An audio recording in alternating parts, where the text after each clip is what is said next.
wherever you are in your career, at whatever setting you're in, you got to ask, what of those three things would I be fired for?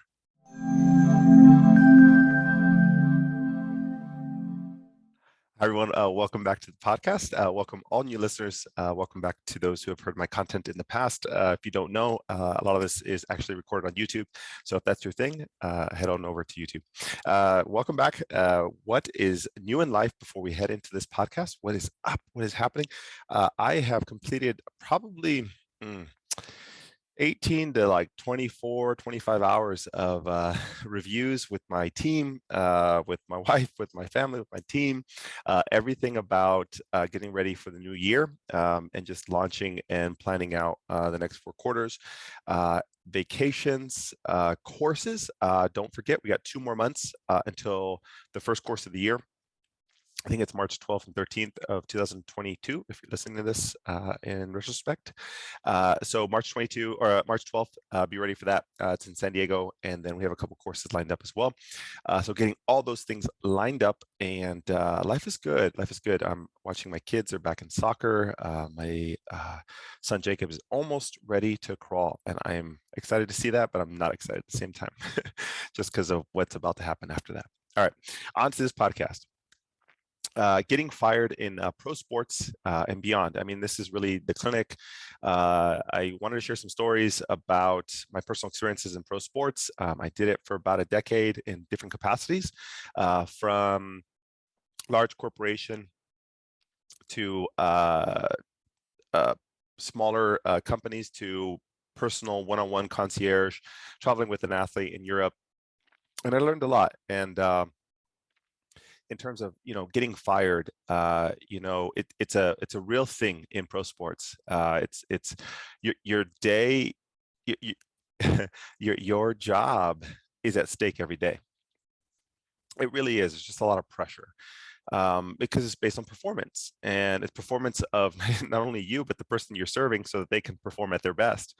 And sometimes it's hard because who's to say that you did all your job, but strength and conditioning didn't work, or the coaching style didn't work? I mean, so it's always tough when you're working with a big team, and it's actually beautiful to watch, but it's hard when it happens to you. It's a real deal.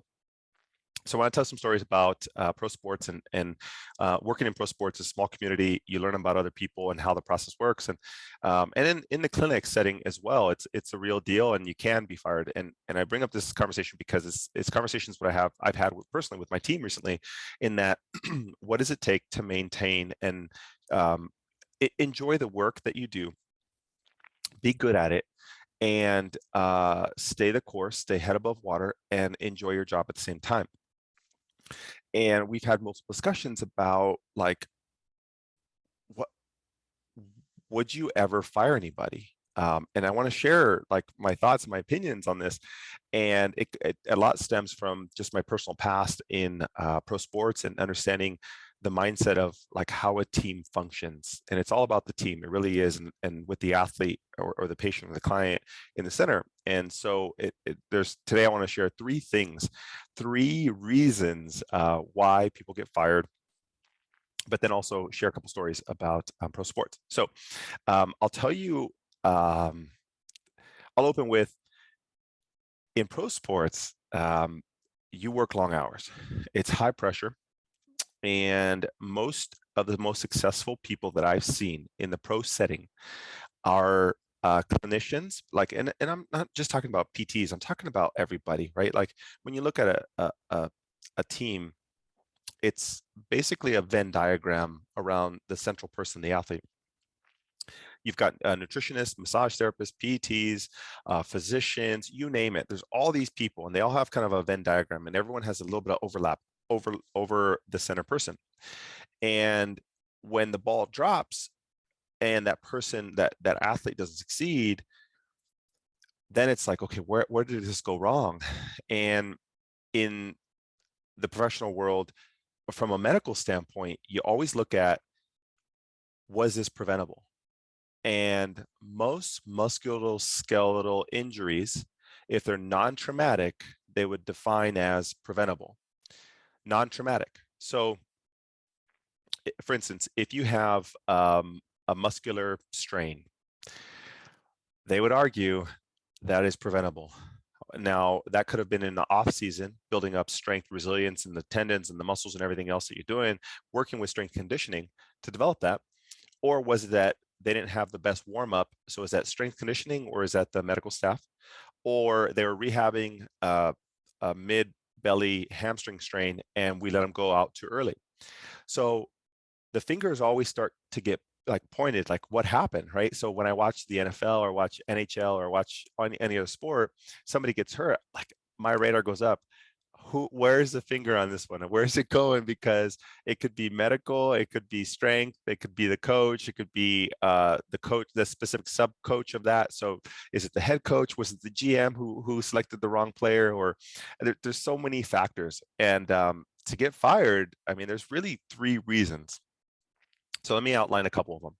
All right. Number one, and this one shouldn't be an issue, especially with the people who listen to this podcast. You guys are motivated. You guys are amazing human beings.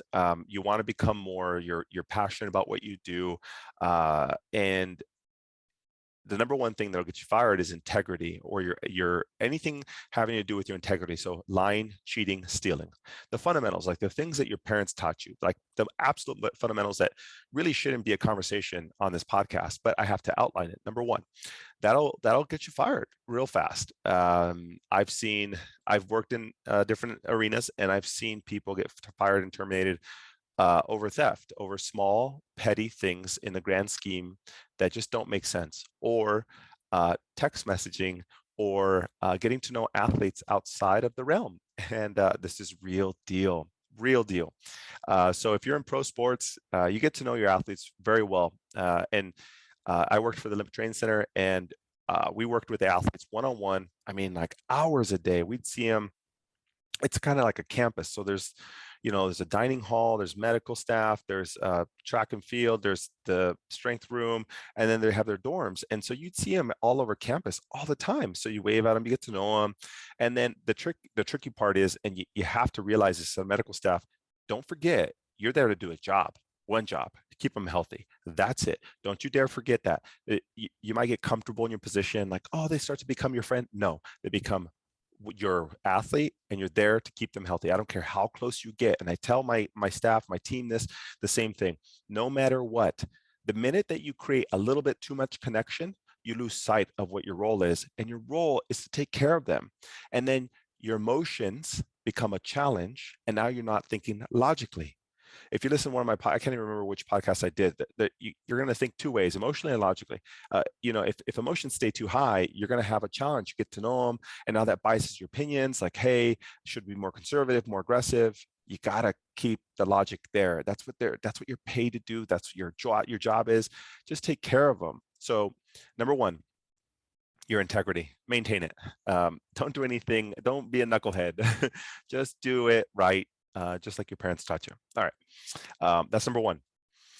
Now, in pro sports, in the economy, if you're working in a clinic, you work in a collegiate setting, whatever it is, the economy is basically anything that controls outside variables outside of your control that change. For instance, if you work in pro sports, you might have a change in staff. Right? The head coach gets fired. They now have a new head coach. Well, guess what? That new head coach probably knows that their success is going to be about the relationship they build with those athletes, the trust, and ultimately they're going to build that by bringing in their own team that they trust as well. So when a coaching staff comes in, they're probably going to bring in their other coaches, maybe even bring in a strength coach, and maybe even bring in medical staff that they've already worked with. And that's just the nature of the game. And you have to understand that. And that's kind of hard because ultimately you're like, man, but I've done my job, I've done everything, but they don't know that, and they don't trust, they don't have a relationship with you. So when there is a change of the guard, change in staffing at high levels, they likely will bring their own team. So when you see that shift, it's a thing. You kind of have to be aware of it. And I've learned that you just you keep your head down, you do your job, and people realize that. And my wife and I were talking about this topic right before I started this podcast, and she was like, "Well, how would you fight that? Like, how do you prevent you being fired when a new coaching staff comes in?" And my immediate response is, you got to treat the athletes right, because your hope, not only just your voice and saying, "Hey, listen, this is why I think I'm a great fit. I'll do these things," but ultimately they got to have a second voice, and that second voice is a little bit more powerful than yours. It's the athletes, because ultimately they're the ones getting paid to do the job, and if they're the ones being an ambassador for you, and there's enough of them, you have a chance. That's on top of you voicing your opinion and saying objectively why you're going to be a great fit, but ultimately the athletes below have to be able to voice who you are and why you should stay on. That's the way I would rescue that. And I think that what that comes down to is just you being a great human, being a great character, showing your work ethic every single day, and those athletes see that and they want to see it. I've had colleagues with different NFL organizations who there was a change of the guard, and the athletes, and some very high profile athletes, requested to keep a medical staff member on, and they did for a short time. And I mean, that's powerful, their voice. So no matter what, even if there's a change of the guard, it's about you and what you did right before that. So number one is integrity. Number two is economic change. So if you're in a PT clinic and say, for instance, there's a change in the economy, the local economy. It could be COVID, it could be the market, it can be housing market, whatever it is, and there's a change in the economy. People might have to restructure who's on that team as a staff member, and this is a reality, right? And so it goes back to that same question: how do you protect yourself against that? It's about how you contributed, and ultimately the patients and the athletes, the clients, the people you serve, you're hoping they vouch for you, but then ultimately the decision was probably already made, in terms of it was there, who was there day to day, showing high performance, showing great work ethic, being there, and who is like a good team player that they're willing to keep on. And so that brings me to the last point. Okay, so the first one's integrity. Number two is an economic change. And then number three is your performance. That's it, your performance. And, in the world of professional athletics, performance is life.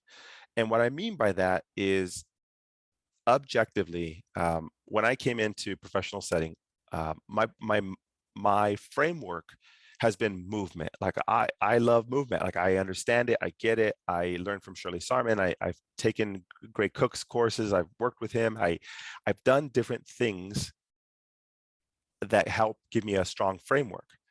But then I also blended that with the manual therapy world. I love to get my hands on, if you know my podcast, I love like SI pain. I love hips. I love glutes. I love low backs, whatever it is, I'll work on it. But I love it. It's like my passion. And performance is built on injury risk, injuries total. And so when I say I love movement, my framework was on prevention. My framework was on, does movement cause injury? Now, the manual therapy was good to relieve and alleviate pain, but then my framework was, how do I get people to move better to get them to reduce pain down the line? Because then my manual therapy can work all the tricks. And so when I brought that framework in, it helped mold and change how we view an athletic season. So what we did was we started building up injury prevention screens, and this is in like 2010, 2011. So we brought in injury prevention screens for all these athletes who were coming in banged up preseason. So in track and field world, you might come in post-collegiate, they have the summer off, and they're coming in maybe September, October, that's their off month, and they're going to come in right into the training room, into strength and conditioning around October, maybe even early in November. And we'd bring them in October, and we run through injury screens. So it'd be a battery of tests, a full hour of strength test, MMT, you name it, just different variations to see how do we predict who's going to get injured this year. So we brought that in, and ultimately what that allows us to see was, oh, wow, we can actually predict generally who, based on different tests, different movement qualities, stiffness, whatever objective component that we can come up with, who was going to get injured. And then from there, we can just profile these people across the span of the season and look at their strength conditioning numbers. Does that match up? Was there progress on strength? And as long as the coaches didn't overload them, and if there was a tweak that we can manage prior to it to becoming a thing, everybody was kind of happy. So we had injury prevention. We could give them corrective exercises, and they had to do them 3 times a week, and they had to see medical 1 time a week in terms of an athletic trainer or a PT or massage, whatever it is, acupuncture. They had to get a maintenance session just to check up on them. Number 2 was you had to do all your exercises and drills. 3 was you had to go to the weight room 4 or 5 days a week. And then on the track, you had to report any tweaks or little things so that we can address that. So when you look at that, it sets them up for success. But if you look at a lot of different training rooms or a lot of pro settings, if they're not doing that, they're waiting for the injury and then managing that. By that time, it's way too late. So the way we would track performance was how many injuries did we get throughout the season? That's the way we tracked it. How many, here we go. How many musculotendinous injuries did we get? Because if it was a non-traumatic tendinous issue, that's a volume-based problem. Or did they lack the strength, the endurance, the mobility, blah, blah, blah, to be able to sustain that? So then that was the question. Everybody's fingers were like, well, let's manage it with strength. Well, medical should be dealing with this, or coach, you got to back off on, on the track, or they shouldn't be in spikes this many days a week, or you should be on the grass. And working as a team was amazing, but that's how we measured performance. So in the clinical world, yours might be, how full is your schedule? What are your outcomes with your patients and clients? How many people are going back to the surgeon or back to whoever it is to get referrals organically? Or how many insert outcome that you have within your workspace? Or how many collegiate athletes got scholarships and were pain-free throughout the year? If you work in a college setting, how many injuries did you have? How many ankle sprains? Whatever it is, everyone's going to have a different performance metric. And mine personally, that I love when I was in pro sports, was how many people really sustained non-traumatic injuries. Because actually I pride myself on, like, man, I would put hours into corrective exercise programs, because that was my own internal metric. Because if I knew, I could say, hey, last year we had 37 quad strains, hip flexor issues, and blah, blah, blah. And this year we had half of them. What was the difference? Was it that the coach backed off of volume, that the strength room, they added in a month earlier, or they backed it off a week earlier before competition? Or was it the medical staff was doing 2 times a week maintenance? There were so many variables, but ultimately everyone's trying to figure out why is that successful. Without a metric, it's very difficult to measure performance. So wherever you are in your career, whatever setting you're in, you got to ask, what of those 3 things would I be fired for tomorrow? That's a real question.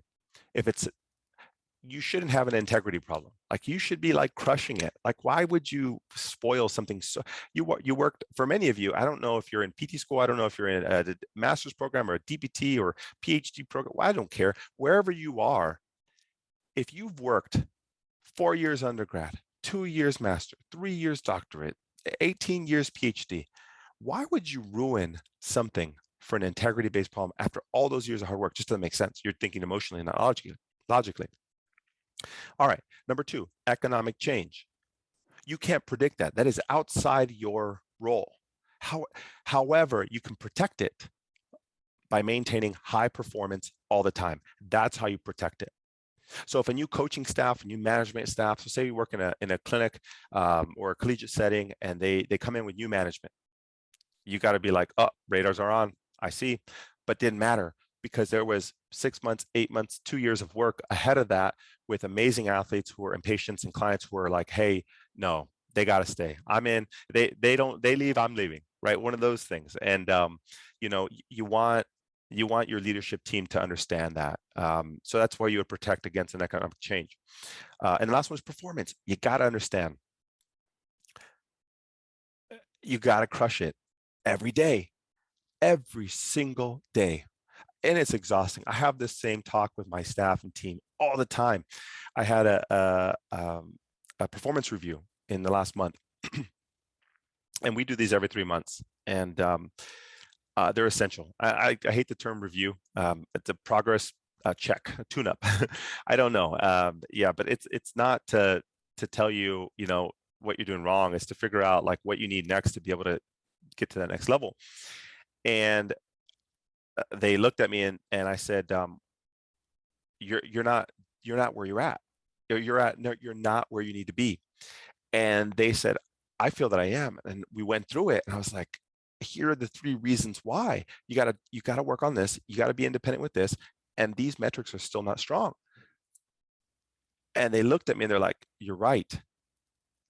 I said, so how can you think that you're ready to go to that next level? For instance, it would be, you know, do you feel like you can manage acute injuries? Yeah. How long does it take you to get an acute ankle sprain back to return to sport? And they say 8 weeks. Well, I'd say, like, I think we can get it done in 6, 4. So I think we can expedite that. What would you change? I would throw in the ankle sleeve a little sooner, go compressive wrapping, learn some ankle tapes a little bit quicker. It's all about like turning it up 1 notch, just 1 notch.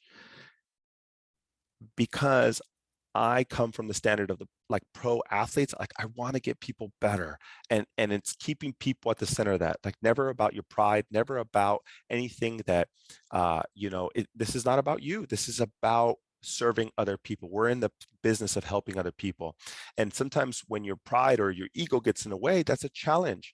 And I see it very objectively when I push people. I see it in the world of the athlete, the client. Like, they have to expedite. You have to be able to expedite the rehab programs.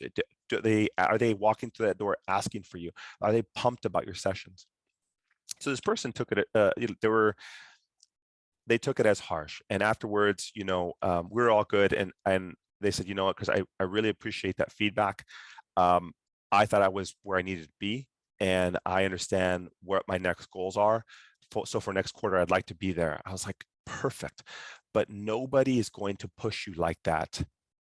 The last person who pushed you like that, think about this, right? And if you're to my podcast in the past, in high school, it was your teachers. You had to hit a 3.0 or 3.5 or whatever it is, because you want to get to that next level, which is what, college for most people? Sure, if you want to go, great.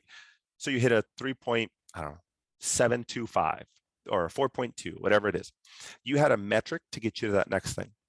And in college, you're trying to get into PT school. So for some people, you have to take your GRE. You have to have a certain amount of GPA. So you're trying to achieve a metric to hit that next step, right? And in PT school, you're trying to have a passing grade so you can finish the degree that you're working so hard for, but then also so you can complete the degree and then take the final exam so you can have a license. So you have to have a metric of success. Here's the interesting part. And once you finish and you become a licensed clinician, what's your metric of success every year? What is it? What is your metric of success professionally in your workspace? That you maintained the job, that you, I don't know, moved up a rank, or, I mean, those are hard. They're so far beyond what can be measured literally like every quarter, every month. Like, what are you trying to get good at? You just got to define that. I tell people all the time, anytime a team member comes on, I got to ask them, like, what are the top 3 things you want to work on this quarter? And you know, they'll put those 3 things down, and I'm like, well, those are lofty goals. And we get to the 3-month goal, and they're like, yeah, that's definitely not it. I was like, that's fine, but you got to set something so you can know what that next metric is, because after PT school, there is zero metric. There is zero metric of what it is that will set up you for success. What's the metric? And so performance, that's what it comes down to. So how do you rate your performance? Ultimately, you got to make sure your patients and clients are taken care of. Their outcomes are fantastic. They will be your voice. Your team members and your staff will be your voice. They're like, man, that person, that guy or girl just hustles. They are on it. Their notes are done. Their outcomes are great. They're always on. They're good energy to be in the clinic. Those are like good performance-based things that are like brought on by other people. But then internally, you got to have something, and that'll help push you to that next level. So in the event that if your integrity is, you should never have a problem with the integrity side. And then two, if economic collapse happens, like you're good, like you're going to be great. You're going to put yourself in a better position, I should say. That'll set you up for success. And then, I mean, performance, you got to do it. Yeah. And, I remember if you're looking at pro sports, I remember traveling with a pro tennis player, and man, I had never done tennis before, never, right? And I was a referral from somebody, and this person was about to pick him up, and he his name is Ryan. Ryan asked, "Hey, I'm looking for somebody to travel with me, and would you be interested?" And I had asked. My first question was, "Who was with you before, and what happened?" So that way, I need to know what performance metrics I have. And he said, I'll tell you more later. I just want you to come in organically and who you are. I said, perfect. I'll do that. I just need to know down the line what. So we go through the whole thing, and I was on it. I was up at 4 or 5 in the morning, planning out his day. What are we going to work on? I've never done tennis, so I got to learn like everything behind the scenes. What are the movements? What are the injury rates? How do I set them up? What's too much volume? What's too little? How aggressive can I be? What's the soft tissue look like? What's his movement look like? What's the joints? So I went through the whole thing, and I hustled. I mean, my butt off. And it was great because I hadn't worked that hard in a long time, but it was all in here. Like I had to test myself. And about a week in, he says, "Hey, don't take this the wrong way, but I want to keep you." And I was like, and what you guys don't understand is like I was on a trial basis, so like not week to week, but like definitely from tournament to tournament. So I could have been released anytime. And I said, "Hey, what's the one thing that why am I staying?" He goes, "It's just who you are. It's your will. It's like your drive." Very, very few people that I've worked with have actually asked about the game of tennis and like how to do this and how to do that, and why it's important to be able to cut this way and this. And I was like, why do you think that is? He's like, they just didn't care. They were here to treat my body, but ultimately you got to understand the sport. You got to understand the progressions. You got to understand the full spectrum of how a person, how their week looks like, what their months looks like, to be able to set up for success. And that's what the same thing was with injury prevention screens, trying to see what the whole year can look like so you can map that out. And I find like things just started to click, that if I can manage a person across like a spectrum, across a year, across a quad, across an Olympic year, I can be an asset to that athlete. And that's what creates a better performance metric for athletes and coaches to say, hey, you know what, or your employer, right? If you're in a clinical setting, for your employer to be like, man, that this person, this guy or girl is amazing. And that's what's going to set you up. And so the three things that will get you fired in pro sports: integrity, external environments, or change in the economy, or management, or performance. And well, one more story, I forgot. I was about to talk about this. Right before, and I don't know if I've told too many people this, but right before we were about to open Sports Performance, the company here in Chula Vista, San Diego, my wife and I were in our driveway. I don't know why, we were just sitting down on the driveway, pretty random, sitting down the driveway, and it was like August or September. And we were talking to each other, and I got a phone call from somebody from an athletic director from a high level pro basketball team. And I was like, wow, I haven't heard from you in years. How can I help? He's like, hey, you know what? We have an open spot, and we've never hired a PT. We'd be interested in having you on. And I said, my first questions, because we were about to open the company within a month or two. And my first question was, who's management? and what's happening, what's about to happen, because I need to know why you're bringing on a PT. And he said, good question, we're about to change. And I said, oh, I've been in this world, tell me more, because I mean, my integrity is strong, I'm not concerned about that. I am concerned about how to structure and be ready for a change in management. And they said they're bringing their own team, but they're allowing me to choose the medical staff. And he's like, I'd like to consider you to come on. We'd like you to come up for an interview and, bring you aboard. And I said, respectfully, can you give me a week? Just I have some big things I'm about to do. He said, yeah, no problem. So I call him back, and my wife and I go through a week's worth of debating, and it's a pretty hard time in life, but great reason to have that opportunity. But we agree that for our future and what we want to do, my vision was to make an impact on my local community. Like, that's my mission. In my local community, I really want to help change the game for healthcare and how people view it. And globally, I want to be able to help clinicians be their best version of themselves, be successful clinicians, be sports experts, whatever it is, like, find fulfillment in what they do. Like, that's my passion. Globally, that's what I want to be able to do. And I said, to my wife, I said, if we take this role, it'll put a big pause on what it is I really want to do in life. And she said, I respect that. You do what you need to do. I'm right there with you. So we declined the position. And to this day, I've wondered. But the great part is, I'm doing what I love, and I absolutely do it. And I say that because whenever you're considering your current job, understand those are the three things can get you fired. If you're in pro sports, those are the things that are definitely going to get you fired, and you got to keep performance high, like absolutely high. And ultimately, what's going to keep your performance high is that you got to love what you do. And I've gotten so many emails. If you're not on my mailing list, do that now.